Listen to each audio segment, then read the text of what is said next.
Welcome to A Path to Green, the podcast dedicated to inspiring you on your journey to a more sustainable life. We explore everything from eco-friendly practices and gardening tips to innovative ways individuals and organizations are lowering their carbon footprint. Join us as we discover diverse steps towards a greener future. In this, our first episode for the A Path to Green podcast, our guest is Laura Lynch. Laura is the founder of the Tiny House Advisor, host of the Less House More Moolah podcast, and financial counselor at Alt American Dream. She writes and guides others along the path of tiny and alternative housing. Laura's journey to tiny house living began with her quest for financial freedom and a desire to live a life that aligned with her values. After experiencing the emotional and financial burdens of conventional home ownership, Laura and her partner Eric embarked on a journey to build their own tiny house, finding peace and liberation in their alternative living arrangement. Laura holds a Master of Education degree and is a certified financial planner practitioner, accredited behavioral financial professional, certified divorce financial analyst, and an accredited asset management specialist. With years of experience in the financial planning industry, Laura has honed her expertise in helping clients navigate the complex world of personal finance. Her focus on alternative living arrangements allows her to provide specialized guidance to those seeking financial freedom through downsizing and embracing a less conventional life.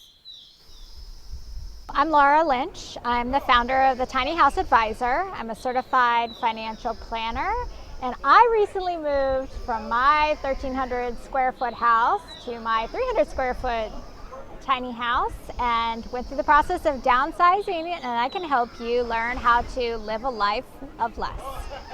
I grew up in the woods in Virginia, and I grew up in a traditional sort of American dream house situation, but my parents and my grandparents built their own houses. So I learned a lot about DIY, sweat equity, about creating value with your own hands. And so I did all the things you're supposed to do, followed the conventional path, climbed the career ladder, owned a couple of, traditional homes. And then the pandemic came.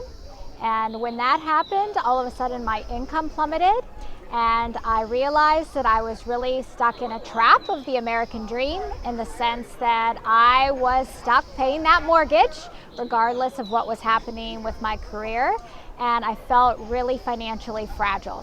And so that is when I decided that we should move into our tiny house and get rid of the American dream path, and I launched the Tiny House Advisor to help other people do the exact same thing, and that is to create financial resilience through tiny living. All the screens everywhere all the time are doing a very good job of trying to take our money out of our wallets, and all day long people are trying to sell us things, and we have this sense of comparison where we're trying to keep up with our friends and our family and our neighbors, and it causes us to get in these cycles of consumption. In fact, anytime you listen to the market news like I do, you will hear that 70% of the economy is based on the American consumer, but that consumption also leads us to being financially strapped and unable to create some financial security for ourselves. And so anytime we can constrict the size of our home and really just prioritize fewer, better quality things, then we will spend less, and it will give us an opportunity to save more. But even beyond just the simple, so home accessories or clothing and that sort of thing, really our lifestyle decisions about our housing can have a much bigger impact than saving an extra 2% in our 401k, because the reality is the American dream, on average, national averages $430,000, but you can buy a very nice tiny home for a third of that price. You can pay it off so much faster, and then that debt-free position allows you to save a lot more of your income. It also allows you freedom of choice in how you spend your time. So it is just a significant shift but we have to deprogram ourselves from the way that we were all trained to think about consumption and about having the big house and about the American dream, and we have to choose a different path. Yeah, so there's all kinds of realms of alternative living. One of the ideas that I've recently had on my own podcast is about co-housing, co-purchasing of homes, right? Because the availability of homes in this country, they're all way too big and way too expensive. And so co-housing, co-ownership is another means for achieving a roof over your head, sharing resources, sharing responsibility, also splitting ownership, equity, and wealth building in the homes that do exist and are out there. So there's lots of different paths to financial independence other than getting out of the American dream house and going to a tiny house. There's also folks that are living in van life, folks that are living in schoolies, people that are living in converted sheds and yurts and all kinds of different types of structures. Shelter, the roof over our head, is a most basic need, just like food and water. It doesn't have to be a super luxury item. It just is something that's important for our security and well-being. And so if we think about housing a little bit more like what do I absolutely need, instead of what is being sold to me, then we can reposition our income to be focused on what is more important to us. And if creating financial security is important, then we can do that by choosing something different, and there's lots of different ways to do that. So anytime that we can reposition some of our income away from paying for our house, we're able to save in other places. And the thing about buying a house with a 30-year mortgage, as an example, is that the cost of the house over 30-year mortgage is 2 times the purchase price because of interest. So if you buy the average home at $430,000, you're going to pay over $560,000 in interest over the course of 30 years at a 7% interest rate. Yes. And that interest is not adding to your home equity. It's not putting any food in your fridge. It is just money that you're paying to borrow that amount of money. So if instead you take that same $460,000 that you're not paying on interest and you save it somewhere over 30 years, then you're much more far ahead when it comes to financial independence. On the sustainability front, of course, any smaller house, whether it's a tiny house or some other smaller structure, even a condo or a townhome, anytime we can shrink our footprint physically, we are shrinking our footprint on the planet. So tiny homes and other smaller structures use a fraction of the utilities. They cost less to us and to the earth. And so it's always smart, if you're concerned about sustainability and environmental impact, to think about shrinking the amount of air conditioning and heating and water and electricity that is needed for your house. So I'm a studier of permaculture, so I believe that we should try to build our tiny homes to make best use of solar energy. So my tiny house is positioned so that the broad side of it is facing south. I put a lot of windows in that south side. I'm in a climate where that solar heat comes in and heats up that space and reduces my heating cost. So that, to me, is a really important thing. We often build houses for our best view or put our windows towards our best view instead of putting them to where they're going to gather heat from the sun to warm our space. So that's a really important one. I also like recycling of water. So in my tiny house, I'm pulling the water out of my sink and my bathtub out to water vegetation that's going to shade and create wind barrier for my house. So this is a permaculture principle. It's really using things multiple times and really using the natural environment instead of relying on fossil fuels or your local grid in order to provide your heating and cooling and other resources. I collect rainwater for the water at my house as well. This is natural water that people, humans eons ago used rainwater. That was their water source, right? Rivers and streams as well. And so I believe in using that rainwater for as much as we can and therefore drawing less from the aquifer. So there's a lot of interesting ways to make your tiny house more sustainable, and relying on some of those permaculture principles is what I've done.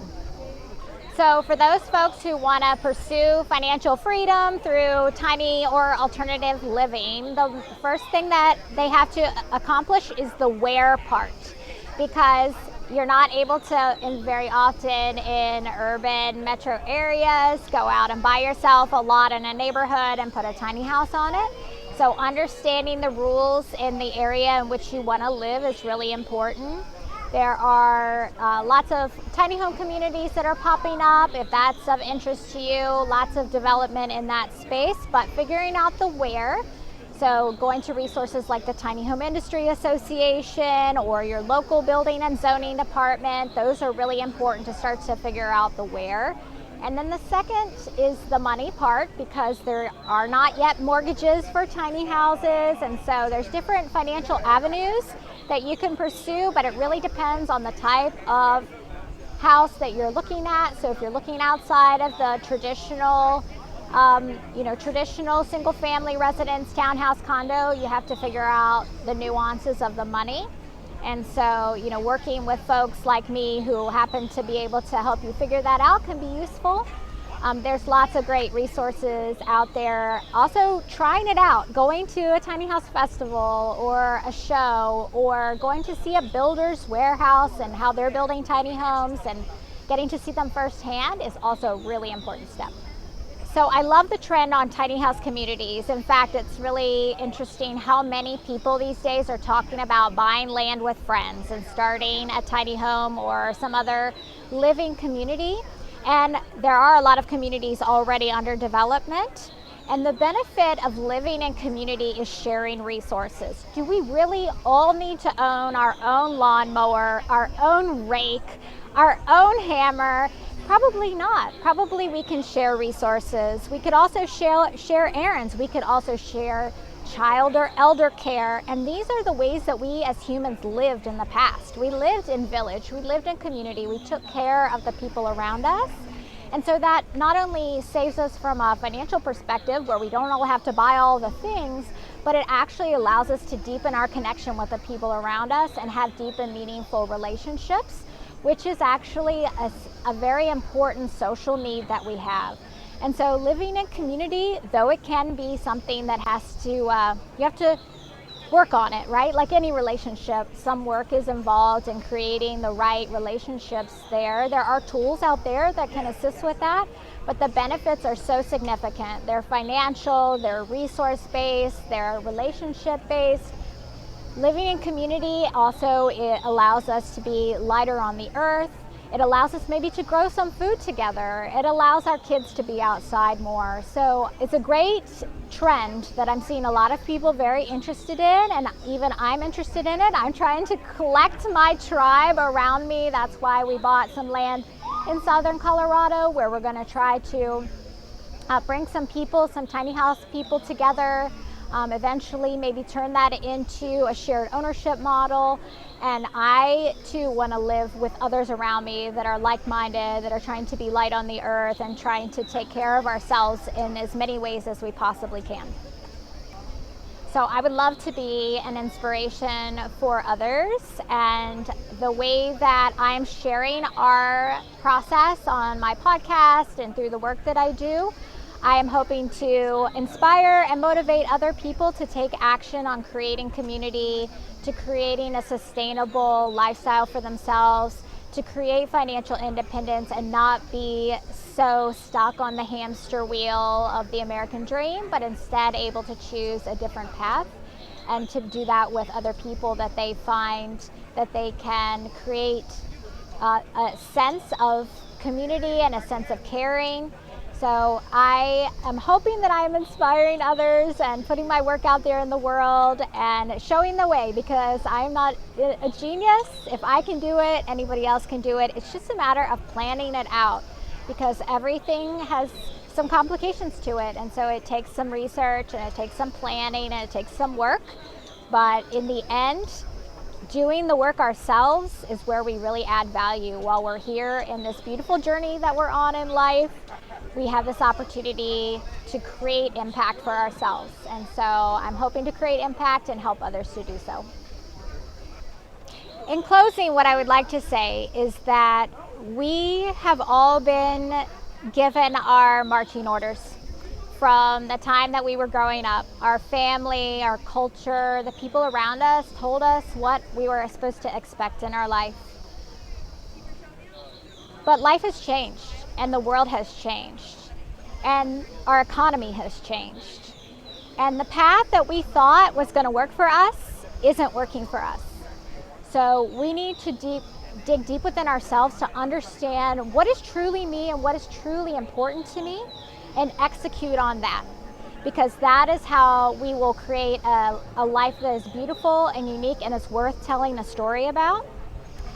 And so for folks that might want to talk more about their values or learn more about me and the work that I do, you can find me at thetinyhouseadvisor.com and hear all my interviews on my podcast, Less House, More Moolah. Thank you for listening to A Path to Green. We hope you found today's conversation inspiring and informative. If you enjoyed this episode, please subscribe to our channel and share it with anyone who's curious about sustainable living. And for those of you out there with unique practices in sustainability, gardening, or actively working to lower your carbon footprint, we'd love to hear from you. If you're interested in being interviewed on the podcast, please reach out to us at apath2green@gmail.com. We look forward to connecting with you.